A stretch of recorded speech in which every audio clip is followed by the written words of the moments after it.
ಪ್ರಸ್ತುತ ದಿನಮಾನಗಳಲ್ಲಿ ಮದುವೆ ಅಂತ ಹೇಳಿದ್ರೆ ಅದಕ್ಕೆ ಒಂದು ಸಂಬಂಧಕ್ಕೆ ಅರ್ಥವೇ ಇಲ್ಲದಂತೆ ಹೋಗ್ಬಿಟ್ಟಿದೆ. ಹಾಗಾಗಿ ಮಾಂಗಲ್ಯಕ್ಕೆ 3 ಗಂಟು ಅಂತ ಹೇಳಿದ್ರೆ ಇದರ ಅರ್ಥ ಏನು ಗುರುಗಳೇ? ಹರಿ ಓಂ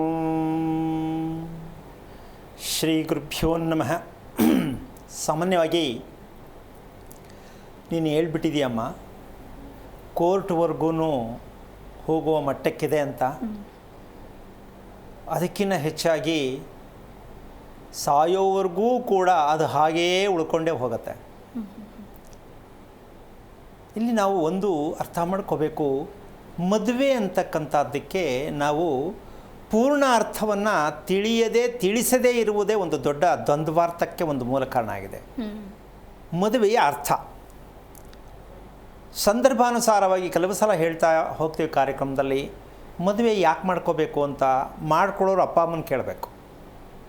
ಅಪ್ಪ ಅಮ್ಮ ಮದುವೆ ಏನಕ್ಕೆ ಮಾಡ್ಕೋಬೇಕು ಅಂತ ಅಪ್ಪ ಅಮ್ಮ ಮಕ್ಕಳಿಗೆ ಹೇಳ್ಕೊಡ್ಬೇಕು. ಈ ಅಪ್ಪ ಅಮ್ಮನೂ ಹೇಳ್ತಿಲ್ಲ, ಮಕ್ಕಳು ಕೇಳ್ತಾ ಇಲ್ಲ. ಯಾಕೆ ಅಂದರೆ ಅವ್ರಿಗೂ ಅವರಪ್ಪ ಅಮ್ಮ ಹೇಳ್ಕೊಟ್ಟಿಲ್ಲ. ನಾನು ಮದುವೆ ಆದೆ, ನೀನು ಹುಟ್ಟಿದೆ, ನೀನು ಮದುವೆ ಆಗು, ಇನ್ನೊಂದು ಮಗು ಹುಟ್ಟತ್ತೆ ಅಷ್ಟೇ. ಅಂದರೆ ಮಗುಗೋಸ್ಕರ ಮದುವೆ ಮಾಡ್ಕೋಬೇಕು ಅಂತಕ್ಕಂಥದ್ದು ಒಂದು ಹೈಲೈಟ್ ಪಾಯಿಂಟ್. ಇನ್ನು ಉಳಿಕೆ ಅವ್ರ ಪರ್ಸ್ನಲಿ ಏನೇನಿರುತ್ತೋ ಅದು ಸೆಕೆಂಡ್ರಿ, ವಂಶ ಬೆಳೆಯೋಕ್ಕೆ.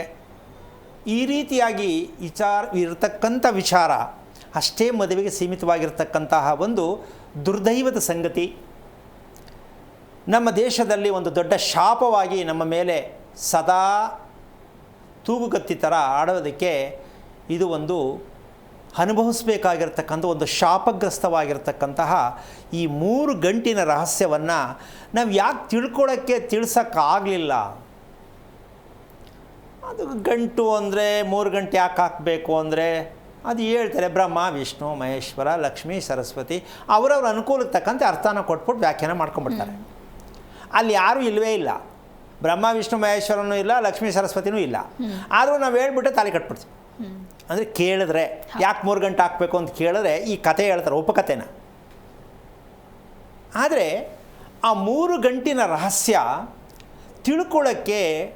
ತಿಳಿಸೋಕ್ಕೆ ನಮಗೆ ಯಾಕೆ ಆಗಿಲ್ಲ ಅಂತಕ್ಕಂತಹ ಒಂದು ವೇದನೆಯ ಜೊತೆಗೆ ಈ ರಹಸ್ಯಕ್ಕೆ ಕಾರಣಕರ್ತನಾಗಿರ್ತಕ್ಕಂತಹ ಶ್ರೀಮನ್ನಾರಾಯಣನ ಪಾದ ಕಮಲಗಳಿಗೆ ಕೋಟಿ ಕೋಟಿ ನಮನಗಳ ಅರ್ಪಣೆಯನ್ನು ಮಾಡಿ, ಇಲ್ಲಿ ಮದುವೆ ಅಂದರೆ ಅರ್ಥ ಏನು? ಈವರೆಗೂ ನಾನು ಹೇಳಿದ ವಿಷಯದಲ್ಲಿ ಮದುವೆ ಅಂದರೆ ಒಂದು ಮಗುನೋ ಇನ್ನೊಂದೋ ಅಂದ್ಕೊಂಡಿರ್ತಾರೆ. ಮದುವೆಯ ಅರ್ಥ ಶುದ್ಧೀಕರಣ. ಏನು ಶುದ್ಧೀಕರಣ? ಯಾರು ಶುದ್ಧೀಕರಣ? ಹೆಣ್ಣು ಗಂಡು ಎರಡು ಶುದ್ಧೀಕರಣ ಆಗೋದೇ ಮದುವೆಯ ನಿಜವಾದ ಸಂಸ್ಕಾರ. ಮಗು ಹುಟ್ಟಿದ್ದಕ್ಕೆ ಸಂಸ್ಕಾರ ಯಾವುದು, ಮದುವೆಗೆ ಸಂಸ್ಕಾರ ಯಾವುದು ಅಂತಕ್ಕಂತಹ ವಿಚಾರ ನಾವು ತಿಳ್ಕೋಬೇಕು. ಹುಟ್ಟಿದಾಗಲೂ ತಿಳ್ಕೊಂಡಿಲ್ಲ. ಹುಟ್ಟಿದಾಗ ಸಂಸ್ಕಾರವಾಗಿ ಮಗುವನ್ನು ಬೆಳೆಸಬೇಕು ಅಂತೀವಿ. ಯಾವುದು ಸಂಸ್ಕಾರ ಅಂದರೆ ಅರ್ಥನೇ ಗೊತ್ತಿಲ್ಲ. ಸಂಸ್ಕಾರ ಮನಸ್ಸನ್ನು ಶುದ್ಧೀಕರಣ ಮಾಡ್ತಕ್ಕಂಥದ್ದು, ಮಗುವಿನ ಮನಸ್ಸನ್ನು ಶುದ್ಧೀಕರಣ ಮಾಡ್ತಕ್ಕಂಥದ್ದೇ ಮಗುವಿನ ಸಂಸ್ಕಾರ. ಮಾಡ್ತಾಯಿದ್ದಾರಾ ಅಮ್ಮ?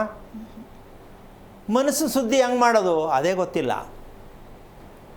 ಯಾಕೆ ಅಂದರೆ ಮಕ್ಕಳಿಗೆ ಸ್ಕೂಲ್ಗೆ ಹೋಗುವಾಗ ಟಿಫನಲ್ಲಿ ಹಾಕ್ಕೊಡ್ತಾರೆ ನೋಡಿ, ಹುಳ ಏನಾದ್ರ ಹೆಸರು, ನ್ಯೂಡಲ್ಸಾ?